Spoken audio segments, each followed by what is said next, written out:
naturellement. Et alors ça, c'est très compliqué politiquement parce que si on le fait, on va passer pour... les conséquences vont être là pour notamment les personnes les plus défavorisées, donc les conséquences vont arriver. On a justement fait ces taxes pour qu'elles arrivent plus vite. Et du coup, ça va être la faute de celui qui a mis en place la taxe si ça va mal pour tout le monde. S'il ne le fait pas, en revanche, le problème arrivera plus tard. Il sera d'une ampleur plus importante et en plus il sera beaucoup trop tard pour réagir puisqu'on n'aura plus les mêmes moyens pour mettre en œuvre la transition énergétique. Mais par contre, ce sera la faute à personne. Donc là, ce sera intéressant. Donc pour arriver à sortir de ce choix cornélien, je pense qu'il y a un enjeu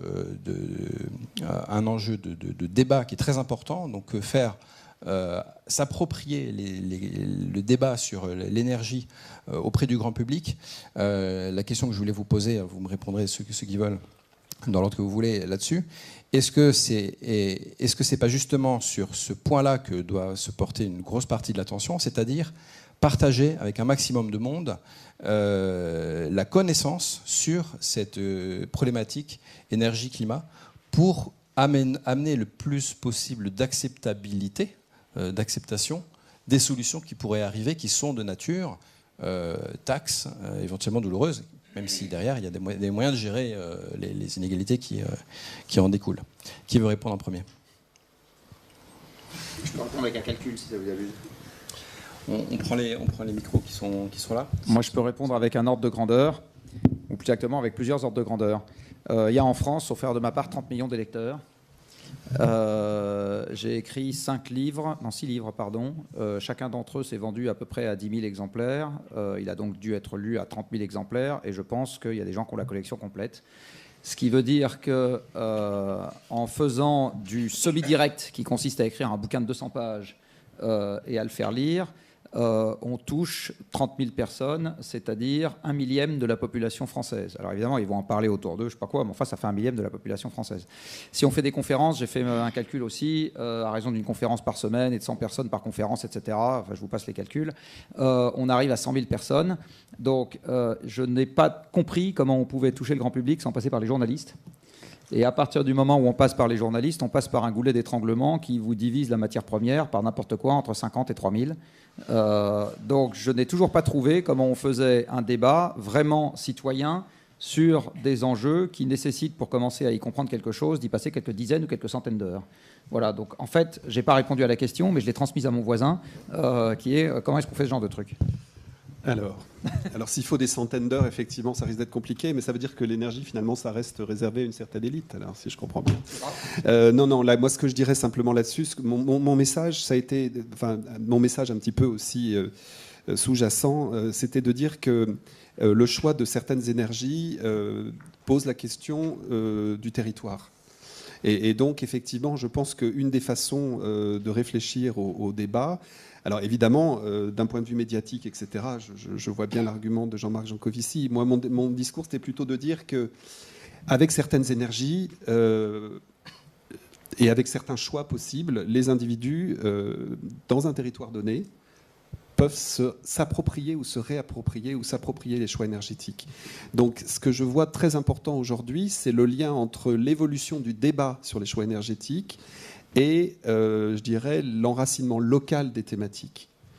Et c'est vrai que, pour le dire très simplement, ce qui est très intéressant dans les énergies renouvelables, d'ailleurs, très souvent, c'est que ce sont des énergies qui sont plutôt d'origine locale et donc qui ont un ancrage dans le territoire beaucoup plus évident dans leur façon d'être que des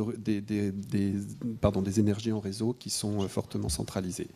Donc c'était plutôt au niveau de l'appropriation par l'échelon local du débat. Où là, je pense qu'en France, notamment, nous sommes loin du compte. Voilà. Oui, moi, ce que je peux réagir par rapport à cette idée de débat et tout ça, d'abord, je suis très jaloux, je vends beaucoup moins de livres. mais alors, plus sérieusement, je crois que le problème dans le débat démocratique et dans tout ce genre de problème, etc., c'est que vous avez... les gens qui s'emparent de ce genre de débat vont considérer que, puisqu'il y a débat, il y a opinion, et que toute opinion est défendable. C'est-à-dire que la véritable ce qui est vraiment compliqué dans le fait de mener un débat, c'est qu'il y a des gens qui vont vous dire, écoutez, c'est intéressant ce que vous dites. Bon, vous avez l'air d'être assez sûr de vous, mais c'est votre opinion. Moi, c'est pas mon opinion. Et puis voilà. Le débat a eu lieu, restons-en là. Et donc vous êtes. Et donc le débat va être non pas un moyen de faire avancer les idées, de faire prendre conscience aux gens qu'il y a un problème, va être un moyen pour chaque individu de se positionner dans une catégorie. Olivier a dit, il y a quand on essaie de modéliser le débat, il y a l'écolo dur, il y a le technocrate, il y a bon. Et donc un des danger, une des difficultés à mon avis dans la conduite d'un débat, c'est que le débat peut être utilisé par les gens, non pas pour résoudre, comprendre ou organiser un problème, mais pour se positionner par rapport à des groupes et dire, bon, ben, moi j'appartiens à tel groupe. Je prends souvent l'exemple de ce qui se passe dans le livre de Orwell, 1984. À un moment donné, quand on l'arrête et qu'on lui dit, mais écoutez, vous êtes un ennemi du peuple, il dit, pas du tout, moi je suis tout à fait d'accord avec votre projet de bonheur commun, mais il y a des choses qui me heurtent. Il dit, quand vous dites que 2 plus 2 égale 5, c'est le slogan du parti en ce moment, 2 plus 2, ça fait pas 5. Et le gars qui est en face, le représentant du parti, lui dit, ça c'est votre opinion. Mais nous, notre opinion, c'est que 2 plus 2, ça fait 5. Et comme on a le pouvoir, c'est nous qui avons raison. Et donc, dans un débat, il y a un problème qui est de savoir comment est-ce qu'on arrive à faire émerger, non pas une opinion, mais un savoir. Et donc ça, je crois que c'est assez compliqué à mener sur des sujets comme l'avantage de l'énergie, c'est que la composante opinion est moins sentimentale que dans d'autres domaines. Grosso modo, le banquier, on a repéré qu'il était cupide et stupide. Le PDG d'EDF, il est cupide et stupide, mais on le déteste moins quand même. Il ne suscite pas cette forme de détestation que suscite le banquier. Et donc, il y a un rapport au débat qui est un rapport qui est moins sentimental, moins violent. Donc, je pense que le discours peut être un discours plus argumenté. Le troisième élément, c'est qu'on rentre dans des domaines où... Et donc, c'est pour ça que c'est important d'avoir des scénarios. C'est quand même des domaines où... il y a une partie quand même des données qui échappent. Enfin, je vais prendre là aussi deux exemples. Au moment du sommet de Copenhague, si vous regardez l'attitude des Chinois, ils ont dit, écoutez, ça fait pas 10 minutes qu'on est dans la salle, vous venez nous expliquer qu'il y a un problème, c'est le méthane, et que la production de méthane, c'est le riz. Il y a un deuxième problème, c'est le gaz carbonique, et que la production de gaz carbonique, c'est le charbon. Bon, on a compris l'objet de votre sommet. Le riz plus le charbon, c'est quel pays à la surface de la planète? C'est nous. Donc, c'est pas un sommet. C'est une déclaration de guerre. Bon. Et donc, je pense qu'on est sur des sujets où on peut effectivement... Donc, ça, c'est le deuxième exemple, c'est dans le débat dont on vient de parler sur le nucléaire. Je rappelle juste un élément, c'est que la première centrale nucléaire a été faite en Union soviétique en 1955. Le premier incident grave a eu lieu en 1957. Et donc... les autorités soviétiques sont allées voir Khrouchtchev en lui disant, écoutez, bon, c'est comme d'habitude, quoi. On est peut-être parti un peu vite là. Hein. Donc on construit l'avenir commun, mais méfiance. Et Khrouchtchev leur répond, écoutez, moi j'arrive d'Ukraine, j'ai été premier secrétaire du parti en Ukraine, j'ai vu un coup de grisou. Et donc un coup de grisou, c'est pire que ce que vous êtes en train de me décrire. Donc, on avance. Et donc, dans ça, je veux dire, dans la composante qui est donc la composante d'analyse objective, il y a toujours cette capacité à hiérarchiser, effectivement, non plus en termes de ce qu'il y a de bien, mais en termes de qu'est-ce qu'on évite. C'est-à-dire, est-ce qu'on peut effectivement non pas construire un raisonnement en termes de si on fait ça, c'est machin qu'on stigmatise, c'est machin qu'on va écarter, c'est tout ça, c'est qu'est-ce qu'on évite. C'est-à-dire, est-ce qu'on peut construire autour de l'énergie un scénario de ce que j'appellerais le moindre mal et non pas un scénario exclusivement qui soit un scénario de meilleur bien. C'est-à-dire que je pense que c'est un domaine, pour conclure sur cet aspect-là, où comme c'est relativement technique, on peut arriver à construire un scénario de moindre mal dans lequel on puisse dire, écoutez, voilà nos hypothèses, et nos hypothèses, elles sont claires, elles sont neutres, et elles ne sont pas déterminées en fonction de tel ou tel problème, mais elles intègrent l'idée qu'on construit davantage un moindre mal qu'un meilleur bien. toute petite réponse, une boutade à Jean-Marc, et après, comme il mentionnait Kuznets, qui est un économiste distingué, Kuznets avait à la fameuse courbe en U inversée, qui est la courbe environnementale, très simplement qui dit qu'à partir d'un certain niveau de revenus par habitant, un pays va forcément naturellement investir dans la protection de l'environnement. Et c'est un modèle qui a quand même dominé toutes les institutions internationales pendant 20 ou 30 ans, ce qui veut dire en quelque sorte, si vous n'avez pas atteint un certain niveau de développement, ne vous souciez pas de l'environnement, tout ira mieux demain. Voilà, c'était juste pour dire, les opinions aussi, parfois, elles émanent de célèbres économistes. Bon alors, pour éviter que tout le monde s'en aille après toutes ces mauvaises nouvelles, je vais d'une part donner la parole à la salle parce que j'imagine qu'il y a beaucoup de questions qui arrivent et je voudrais éviter toute frustration. Et deuxièmement, vous annoncer dès maintenant qu'il y a un cocktail juste après pour ceux qui ont envie de prolonger et de discuter un petit peu avec les conférenciers, avec ceux qui sont venus. Donc ce sera dès qu'on a fini, d'ici une demi-heure ou un peu plus en fonction de vos questions, un cocktail juste à côté. Alors c'est parti. Est-ce qu'il y a des questions sur les interventions qui ont eu lieu? J'en vois une ici. Levez bien la main. Il y en a eu une juste après, dans le fond. Bonsoir, je suis technicien énergie dans une commune. Ça consiste à réduire les notes d'énergie, on y arrive. Doucement, péniblement, lentement, mais on y arrive. Et le PIB de ma commune, si je puis dire, le budget de ma commune ne diminue pas pour autant. J'ai cru voir des courbes de décorrélation PIB, consommation énergie par tête ces derniers temps. Je ne peux pas citer ma source parce que je ne m'en souviens plus. Je suis désolé. Mais j'ai cru les voir. Est-ce que... ou dites-moi si, M. Jancovici, si j'ai eu la berlue, quoi. Merci. Alors en fait, la question que vous posez est une question qui est... le diable est dans plein de détails. Il y a deux détails. La première, c'est qu'est-ce qu'on mesure quand on mesure l'énergie d'une commune et est-ce qu'on est sûr qu'on a appréhendé toute l'énergie qui permet à la commune de vivre. Alors je vais vous donner un exemple d'énergie que n'appréhende pas une commune et qui pourtant lui permet de vivre. C'est tout simplement l'énergie du chauffage des habitations. Ce n'est pas vous qui la payez, c'est les habitants qui la payent en direct. Mais parce qu'on peut chauffer des habitations, il y a des habitations. Et parce qu'il y a des habitations, il y a des habitants. Et parce qu'il y a des habitants, il y a des recettes pour la commune sous forme d'impôts locaux. Donc voilà un exemple dans lequel vous avez une décorrélation, puisque vous ne regardez pas sur le même périmètre, entre l'énergie qui est utilisée par une entité et les recettes de cette entité. Et je vais vous donner un autre exemple à l'échelle d'un pays. Un pays qu'on présente souvent comme étant extrêmement vertueux sur le plan environnemental, c'est la Suisse. Et on donne des indicateurs d'émissions de CO2 ou de consommation d'énergie par unité de PIB en disant c'est vachement bas, donc les Suisses sont vachement écolos. Alors j'espère que je ne vais pas vexer de Suisse dans la salle. Et si j'en vexe un, j'espère qu'il n'est pas très costaud et baraqué. Mais par contre, c'est une vision tronquée. Parce qu'une bonne partie de l'activité suisse consiste à prélever des revenus sur des flux physiques qui se passent ailleurs. Il y a deux grosses activités en Suisse qui sont des activités bancaires et financières et des activités de négoce. Et ça, c'est des activités dans lesquelles les flux, ils n'ont pas lieu chez les Suisses, ils ont lieu ailleurs, mais pourtant une partie de la recette se trouve en Suisse. Donc vous allez rapporter à une consommation d'énergie qui, elle, se trouve en Suisse, des flux qui... des recettes qui, elles... trouvent notamment leur origine dans des flux qui se passent ailleurs. Donc, c'est juste pour dire que quand on regarde les corrélations, c'est quelque chose qui a du sens quand on se place sur un périmètre très large et dans lequel on englobe la totalité des flux sur l'une des grandeurs qu'on regarde et sur l'autre. Et quand on commence à regarder les trucs à l'échelle micro, en fait, on a des effets de bord dans tous les sens qui font que la comparabilité cesse d'avoir du sens. La deuxième raison, c'est est-ce qu'il y a eu une décorrélation PIB-énergie? La réponse est oui, depuis les premiers chocs pétroliers. Et alors là, je vais vous répondre aussi avec une deuxième boutade.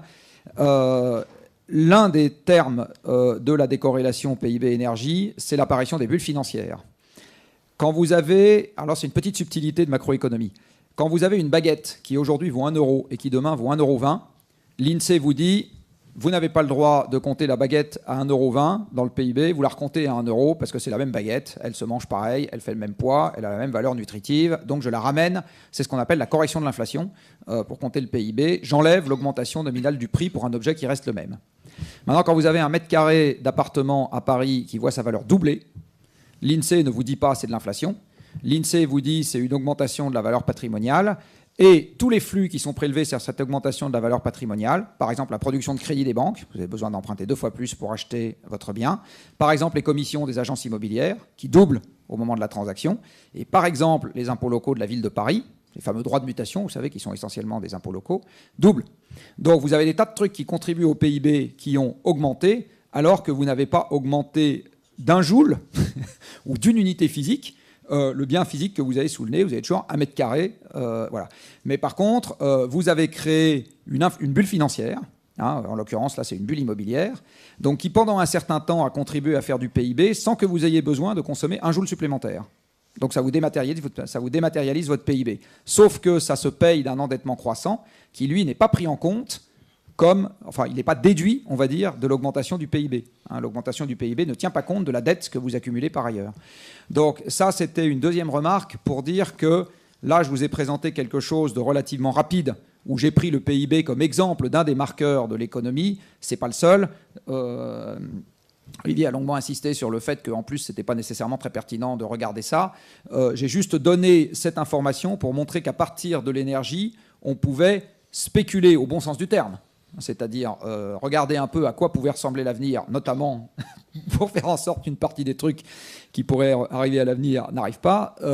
Mais c'était simplement pour illustrer le fait qu'il y avait un lien très fort entre l'énergie et des données de cadrage de l'économie et en fait l'activité productive en général. C'était ça le sens de la remarque. Maintenant, ça ne veut ni dire qu'on ne peut pas faire d'économie, ni qu'on serait plus malheureux si le PIB décroissait doucement, ni etc. Tout ça, c'est des discussions qui, à mon avis, doivent être ouvertes. Mais c'est long. Bien. On prend une autre question au fond de la salle. Je vais demander à chacune des personnes qui posent une question de se présenter. Je suis Gilbert Cazeneuve et je travaille chez Areva. Donc, je m'intéresse aux véhicules électriques depuis fort longtemps. Et je pense que les transports, c'est quand même un sujet essentiel dans la transition énergétique, puisque pour notre beau pays, ça représente une facture d'hydrocarbures liquides assez colossale, qu'on oublie soigneusement toujours, qui est de l'ordre de 40 milliards d'euros par an. Je répète, 40 milliards d'euros par an. C'est monté à 50, là, oui, ou 50, bon, 48. Bon.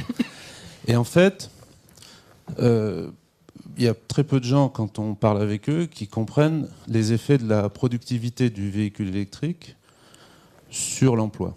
Alors, c'est pour ça que j'aime pas le mot croissance. Et on peut très bien avoir plus de déplacements pour beaucoup moins d'heures perdues, d'une part à chercher de l'essence, d'autre part à la transformer, et enfin à concevoir des véhicules, puisque le véhicule électrique, il a une durée de vie qui est au moins de 40 ans. En général, dans les gares, on jette les chariots électriques parce qu'on en a marre de les voir et non pas parce qu'ils ne marchent plus. Les locomotives qui faisaient Paris-Lyon en 1922, elles marchent toujours. On les achetait parce qu'on en avait marre de les voir, mais elles marchaient toujours. Voilà. Et elles avaient fait des dizaines de millions de kilomètres. Donc, la grosse différence entre un véhicule électrique et un véhicule thermique, en gros, on pourrait dire, c'est sa productivité, c'est-à-dire on va mettre pas tellement de temps pour le concevoir, pas tellement de temps pour le construire, et on va l'exploiter extrêmement longtemps. Donc c'est très différent du véhicule thermique. Et ça, la productivité dont le Jean-Marc du milieu a parlé, ça a une conséquence sur l'emploi. C'est-à-dire, j'ai dit aux gens de Renault, faut pas vous faire d'illusions. Normalement, s'il y a plus de véhicules électriques, il y a moins d'emplois, parce qu'il y aura moins de gens pour réparer les véhicules qui tomberont moins en panne. Et il y aura moins de gens qui fabriqueront de l'essence et moins de gens qui distribueront l'essence. Il y aura moins de chauffeurs routiers qui distribueront l'essence dans les stations-service. Donc globalement, il y aura moins d'emplois. Mais le Français, lui, il se déplacera certainement plus, puisque comme l'énergie lui coûtera 6 fois moins cher, enfin aujourd'hui, donc tant qu'il n'y a pas de taxes sur l'électricité de traction, aujourd'hui c'est à peu près un facteur 6 en coût énergétique. Donc le Français, il n'hésitera plus à prendre son véhicule pour aller acheter la baguette à 250 mètres, parce qu'il aura un argument écologique de dire, de toute façon, je ne pollue pas, je peux très bien, au lieu d'y aller à pied, je vais y aller en voiture électrique. Donc on fera plus de kilomètres, on consommera plus de kilowattheures, mais il y aura moins d'emplois. Et alors, dans le scénario énergétique, quand on regarde bien en arrière, puisque M. Jean-Marc Daniel aime ça et moi aussi, on voit le mort d'avant, en France tout du moins, c'est le charbon. Donc le mort d'avant, par rapport au pétrole, hein, le pétrole c'est quand même beaucoup plus facile à manipuler que le charbon. Donc il y avait beaucoup plus d'emplois dans le charbon. D'abord il fallait l'extraire, et ensuite il fallait le distribuer, le transporter, 50% du coût énergétique pour transporter le charbon. Et maintenant on n'a plus ça. Alors le pétrole il circule dans des oléoducs, ou il circule notamment dans des oléoducs, c'est extrêmement peu cher. Donc la productivité d'usage du pétrole est colossale par rapport à celle du charbon. Donc ce que je voulais simplement dire, et encore plus pour le bois, etc., qui est le mort d'avant le charbon. Donc il faut considérer l'aspect productivité pour considérer l'aspect social, et pour avoir dans le scénario énergétique une vision qui ne soit pas fixée sur un paramètre, qui va être 1 kWh. En fait, le kilowattheure électrique qu'on utilise dans un véhicule électrique, il a beaucoup plus d'intérêt que le kilowattheure venu de l'essence dans un véhicule thermique. Voilà, c'est ce que je voulais dire. Alors, c'est une question parce que je n'ai pas beaucoup entendu sur les conséquences sociales de l'évolution énergétique. Je n'ai pas beaucoup entendu nos orateurs. Qui veut répondre ? Moi, je vais vous faire une réponse de méthode. La première, c'est que quand on parle 3 fois 20 minutes, les malentendus vont se nicher dans tout ce qu'on n'a pas le temps de dire. Et ça, c'est quelque chose de général partout, tout le temps. La deuxième chose, c'est que le travail qu'on fait sur les scénarios énergétiques n'a pas tant la prétention de dire ce qui est un avenir désirable, qu'au moins d'éviter de s'imaginer qu'on va aller vers des avenirs qui sont physiquement impossibles. Voilà. Moi, je peux répondre. Je ne sais pas si vous critiquez le fait qu'on ne s'intéresse pas au niveau d'emploi, tout ça. Moi, je considère qu'une réflexion est une réflexion qui, si elle est centrée exclusivement sur l'emploi, finit par être une réflexion ludite. C'est-à-dire une réflexion dans laquelle on arrête tout parce qu'on va supprimer des emplois. Alors, je ne sais pas si c'est votre point de vue, je crois comprendre que ce n'est pas votre point de vue, mais je crois que c'est important, effectivement, dans l'exemple que vous donnez, le destin du mineur, donc Olivier a dit qu'il y avait une culture du mineur qui avait été, mais le destin du mineur était tragique par rapport au destin que nous vivons aujourd'hui.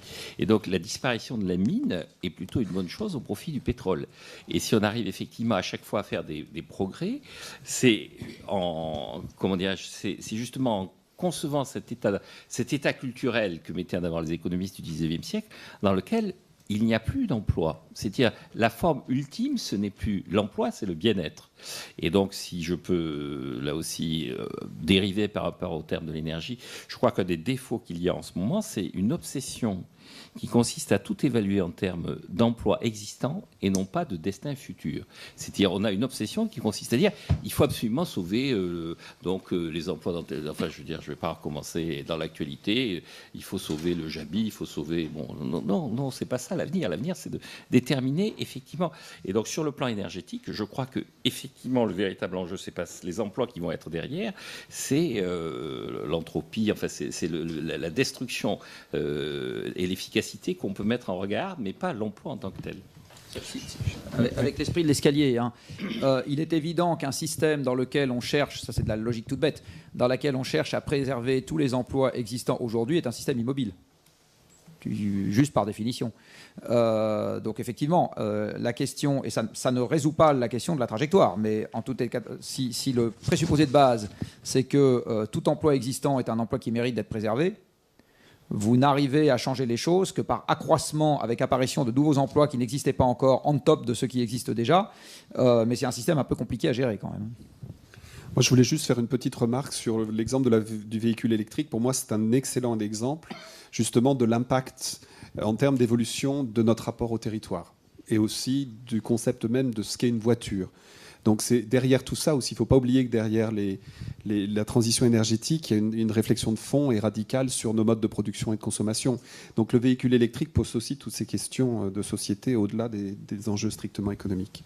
Voilà. Je vais sauter sur l'occasion puisqu'on parle du véhicule électrique pour faire un petit flash de pub, puisque le Shift organise une conférence sur le thème du véhicule électrique et des transports de façon plus générale également, le 19 juin. Vous pouvez noter ça dans vos plaquettes. Le 19 juin en fin d'après-midi à la même heure, donc je n'ai plus le lieu précis en tête, mais c'est en périphérie de Paris, chez Vinci.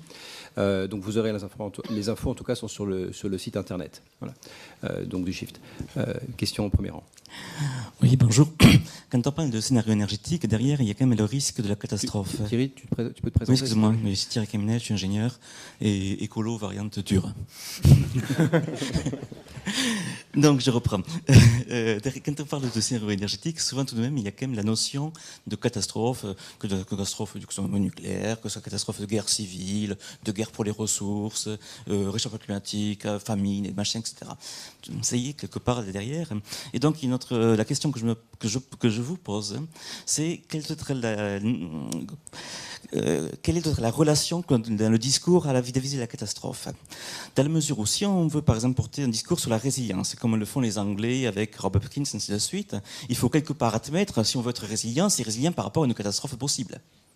Et si on lit le livre de Hopkins, tous les premiers chapitres, qu'est-ce qui va nous tomber sur la gueule avec les picoles, les machins, la famine, des machins comme ça. Donc ils acceptent quelque part un certain niveau, ce qu'appellerait Dupuis, du catastrophisme éclairé, d'accord, qui est accepté, qui est dans la démarche, et après, on déroule plein un avenir pas trop pire, quelque part, d'accord. Et ce discours-là, les Anglais semblent l'accepter, en tout cas, ils arrivent à faire bouger un peu les choses, même des villes assez grandes comme Bristol, des choses comme ça.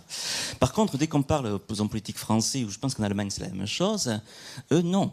Le mot catastrophe, il ne faut surtout pas faire de catastrophisme, on est dans une vision positive de l'avenir, hein. Les élus sont choisis pour ça, pour avoir une vision positive, surtout pas de catastrophisme. On va faire eux, ils le savent, peut-être ils sont conscients parce qu'ils ont lu les livres de Jean-Marc, ils ont lu, même certains, où ils ont vaguement entendu parler du réchauffement climatique, etc. Ils ont vu les bouquins de... Mais par contre, ils n'arrivent pas à parler de catastrophe et donc, quelque part, ne pas dire un discours comme quoi il faut augmenter la résilience, puisqu'il n'y a pas cette crainte quelque part qui ne transparaît pas. Voilà. Donc c'est aussi une analyse qui est prise Viveret a fait un bouquin qui s'appelle La cause humaine, le bon usage de la fin du monde. Il pose bien la question, et il fait le lien d'ailleurs avec ça on va dans la philosophie, mais avec la relation à la mort. Okay, puisque c'est quelque part ça, et quelle mort on veut choisir. Bon, peut-être un peu à ce là je ne cherche pas de réponse, mais... Peut-être, oui, juste une remarque, merci. Oui, le bouquin de Viveret est vraiment très très bien. Non, une petite remarque sur le fait que, au risque d'en choquer certains, non, il me semble qu'en France, on est une nation de l'ingénieur, donc qui a une vision très positive du progrès. En même temps, on est un pays très paradoxal, parce que toujours très, je dirais, un petit peu schizophrène sur nos forces et nos faiblesses. Mais en tout cas, ce que vous dites, je pense, met l'accent sur le fait que nous avons, je dirais, dans cette région qu'est l'Europe, qui est quand même une grande région du monde avec des traits culturels communs, nous avons des visions assez diverses sur, effectivement, le catastrophisme. Et effectivement, je pense que c'est aussi au niveau européen qu'il doit y avoir une évolution, un petit peu une culture qui doit se créer au niveau européen, justement, dans le positionnement de l'Europe par rapport au futur. Ça me semble important. Alors, j'avais une question suivante au premier rang. Pendant que le micro avance, oui, juste une remarque rapide. C'est l'éternel débat de la carotte et du bâton. Voilà, donc, l'histoire montre que des fois l'un est utile, des fois l'autre est utile. En général, il faut toujours un peu des deux, quoi. Bonsoir, je m'appelle David Bourguignon, je suis consultant indépendant, je m'occupe actuellement d'un projet sur les économies d'énergie pour la région PACA, mais j'ai un commentaire très général sur ce que vous avez dit à la fin, sur l'intérêt des scénarios, comment utiliser ces outils pour faire évoluer la prise de conscience générale. En fait, je suis en train de lire un rapport qui date de 40 ans maintenant, qui s'appelle le rapport Meadows, que vous connaissez sûrement, et ce rapport, grosso modo, conclut à peu près ce qu'on a conclu ce soir, c'est-à-dire la difficulté d'imaginer une croissance exponentielle dans un monde aux ressources finies. Et ce rapport commence par un graphe très simple en montrant que la psychologie humaine, finalement, rend difficile la prise en compte de l'échelle globale et du long terme. Et finalement, est-ce que finalement la question centrale du débat, est-ce que c'est pas la psychologie humaine et ses limites et je dirais, ces biais culturels qui est notre principal frein finalement. Là, peut-être que, moi j'ai plusieurs observations. Par exemple, la fascination du feu, ce que j'appelle la fascination du feu, c'est la fascination pour l'énergie concentrée versus l'énergie diffuse. Ça, c'est un premier biais. Mais ça remonte à nos ancêtres, même pas Homo sapiens, hein, c'est avant ça. La fascination justement pour la relation entre énergie et pouvoir. Et tout ça qui nous a construit depuis des millions d'années. Et finalement, on est face à ça maintenant. Et je pense que le rapport Meadows, il conclut quelque chose qui n'a pas du tout été pris en compte. C'est-à-dire qu'on va vers quelque chose de très dur au XXIe siècle et que depuis 40 ans, tout le monde le dénie. Le premier choc pétrolier n'a rien changé. Il n'y a eu aucun investissement dans les énergies du soleil, comme monsieur Daniel aimerait que ce soit arrivé. Donc pourquoi ? Vous voyez, est-ce que c'est pas culturel et psychologique le principal problème ? J'ai une réponse économique. Je vais peut-être faire une réponse un petit peu. J'ai pas mal réfléchi à ces questions-là dans le passé. Je pense que notre vision du temps est quand même la vision qui émerge au moment des temps modernes. Et donc, c'est cette vision de la domination de la nature. Donc, c'est une vision très linéaire qui va toujours vers le mieux, vers le progrès, vers le plus. Il y a quand même beaucoup de sociétés primitives, dites primitives, où la vision du temps est cyclique, etc., ce qui entraîne une vision très très différente de l'avenir et une vision très différente des échelles de temps. Donc je ne pense pas qu'on puisse dire qu'on n'a eu qu'une seule vision du temps dans l'humanité. Et il se trouve que la vision du temps qui domine, c'est celle du modèle occidental de développement qui est apparu au XVIe siècle. Hein. Ça me semble important. Je voudrais rajouter à ça, et puis sur le catastrophisme et tout ça, le personnage que l'on cite souvent, c'est Malthus. Et donc il a le privilège, comme tous les gens que l'on cite, c'est à chaque fois, donc c'est une de mes formules favorites aussi, c'est relisez Malthus. Moi je dis, commencez par le lire.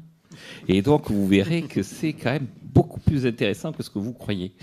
Et donc Malthus, donc il fait son calcul sur les progressions géométriques de la population et les progressions arithmétiques des ressources. Mais à un moment donné, il y a un passage où il dit à 1 milliard d'êtres humains, c'est la guerre civile. Et puis il y a un passage où il se pose la question de savoir pourquoi le discours catastrophiste est celui qui est finalement qui passe. C'est-à-dire, il se pose la question de savoir quel va être l'impact de son discours, et il dit, en fait, ce discours est un discours qui va avoir un certain écho, j'en suis convaincu. Et donc, et après, quand il échange avec Ricardo, qui est son ami, Ricardo lui dit, est-ce que vous avez conscience que vous êtes dans la mode ? C'est-à-dire qu'on est dans une époque qui se veut une époque triste, on dit c'est une époque de sinistrose, et donc Ricardo lui dit, en fait, dans ce que vous dites, quelle est la part de posture et quelle est la part de conviction ? Est-ce que vous ne dites pas ça parce que ça fait plaisir à la population d'entendre ça ? Et Malthus est assez cynique et assez lucide, il dit, effectivement, pour réussir, sur le plan mondain, il faut être catastrophiste. Et ce catastrophisme n'est même pas éducateur. C'est-à-dire, on peut dire, écoutez ce qu'on disait, on vous prévient. C'est-à-dire, ce que je disais, c'était la bonne prospective, c'est celle qui vous dit, qui a échoué parce que vous vous êtes trompé, parce que les gens ont réagi. Et donc, Malthus a la conscience de dire qu'il y a un degré de catastrophisme qui est purement mondain.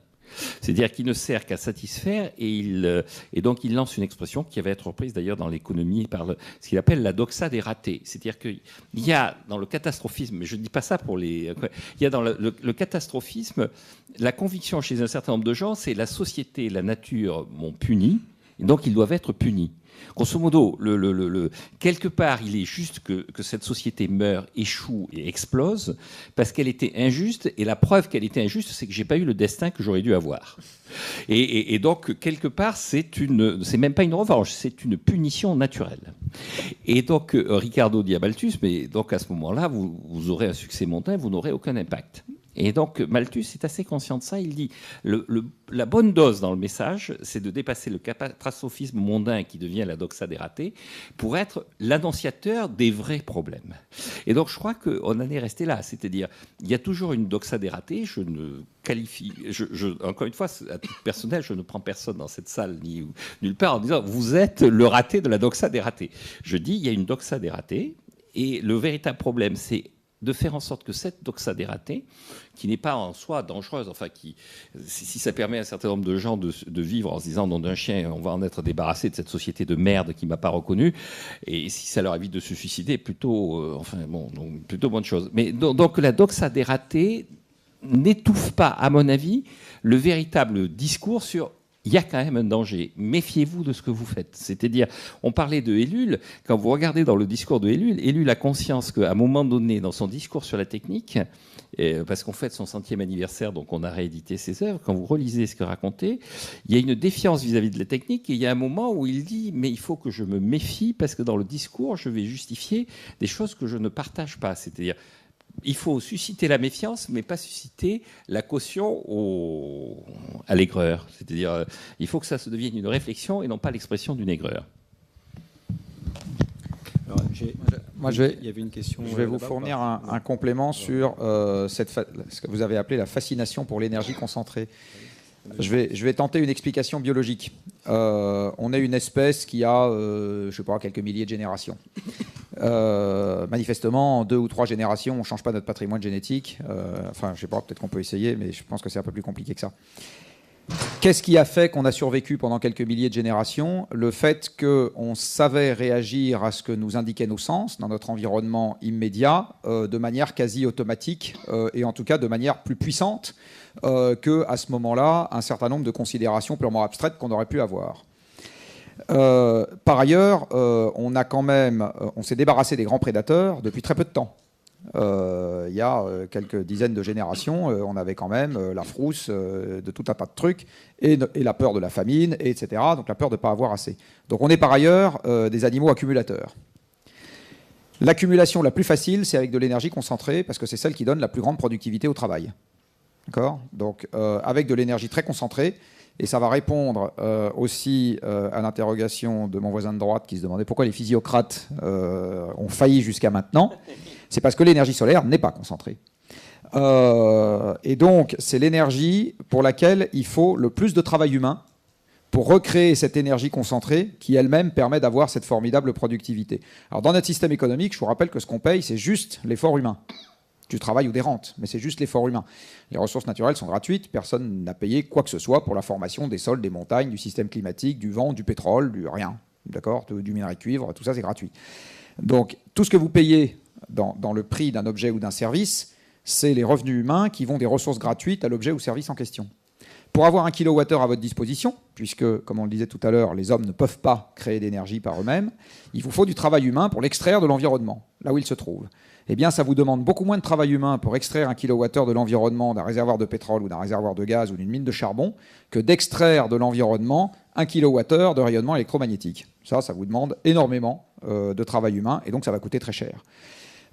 Et donc, exprimé en vrai prix, c'est-à-dire du temps de travail, parce que c'est ça le vrai prix invariant au cours des temps, les physiocrates ont failli parce que la nature, au cours de quelques dizaines ou centaines de millions, ils ont temporairement failli, pardon, parce que, alors le problème c'est que le temporairement risque de durer un peu plus long qu'une vie humaine, mais sinon, ils ont temporairement failli parce que Mère Nature, au terme d'un travail d'accumulation qui a duré quelques centaines de millions d'années en ordre de grandeur, avec un taux d'épargne très très faible, beaucoup plus faible que la collecte sur le livret A transformé une partie de l'énergie solaire ancienne très diffuse en des sources extrêmement concentrées pour lesquelles, sans mauvais jeu de mots, il n'y a qu'à se baisser pour le ramasser. Et donc ça demande très peu de travail humain. Et donc tant que nous n'avons pas de problème de stock, donc de rente, donc de rareté, donc de restrictions, etc., sur les énergies de stock, elles seront considérablement plus intéressantes que les énergies de flux, à l'exception de 2 fausses énergies de flux qui sont les 2 grandes renouvelables aujourd'hui en vigueur dans le monde, c'est-à-dire le bois et l'hydroélectricité, où la nature a quand même créé pour nous des stocks intermédiaires. Pour le bois, elle stocke l'énergie sur pied. Donc effectivement, le rendement de la photosynthèse n'est pas extraordinaire, mais ça crée un stock, sans qu'on n'ait rien à faire. Et l'hydroélectricité, le stock se crée par accumulation d'eau au fond des vallées suspendues. Et c'est aussi pour ça, ou dans les lits de fleuves, et c'est aussi pour ça qu'on a un semi-stock, on va dire.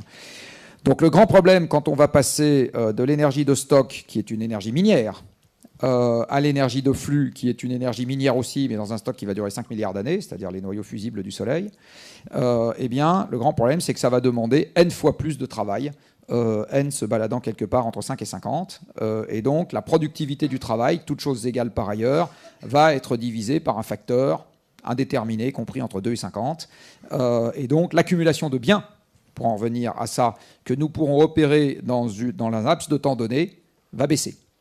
Et comme j'en reviens à mon patrimoine génétique, qui a fait de nous, avec une vision certes un peu darwinienne, je ne sais pas ce que Darwin pensait de tout ça, des animaux accumulateurs, eh ben, nos sens nous disent qu'on n'aime pas ça.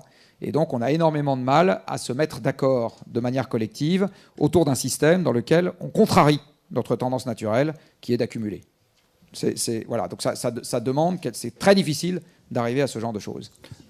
Alors, oui, non, mais sauf que ça, je le redis, dans notre système, dans notre code génétique, il se trouve que notre code génétique a mis l'accumulation immédiate à notre profit au-dessus de la valeur de la collectivité pour le long terme. On profitera du cocktail pour continuer la discussion. On va prendre encore 2 questions. Une au 2e rang ici et une qui a déjà le micro là-bas juste après. Oui, bonsoir. Arnaud de Lépine, Ars Industrialis. Eh bien, vous venez de partiellement répondre à la question que j'allais poser suite au discours de M. Daniel, en disant comment se fait-il qu'on n'ait pas réussi à mieux exploiter le solaire. Et là, je ne suis pas tout à fait d'accord avec ce que vous venez de dire, car je pense qu'il y a une question de volonté politique, et je pense que l'Europe aujourd'hui, qui manque de ressources énergétiques, un certain nombre de personnalités, je pense à Rifkin, mais il y en a bien d'autres, ont dit mais il faut miser sur l'économie hydrogène. Je sais que ça pose des problèmes techniques, mais tant que, j'allais dire, des gens comme vous qui vous occupez justement de scénarios éventuels, n'insistez pas sur la volonté d'investir et le progrès technique quand même permettra probablement de diminuer beaucoup les coûts et les contraintes aujourd'hui que cela pose. Je pense que c'est vraiment le moyen pour l'Europe de faire des sauts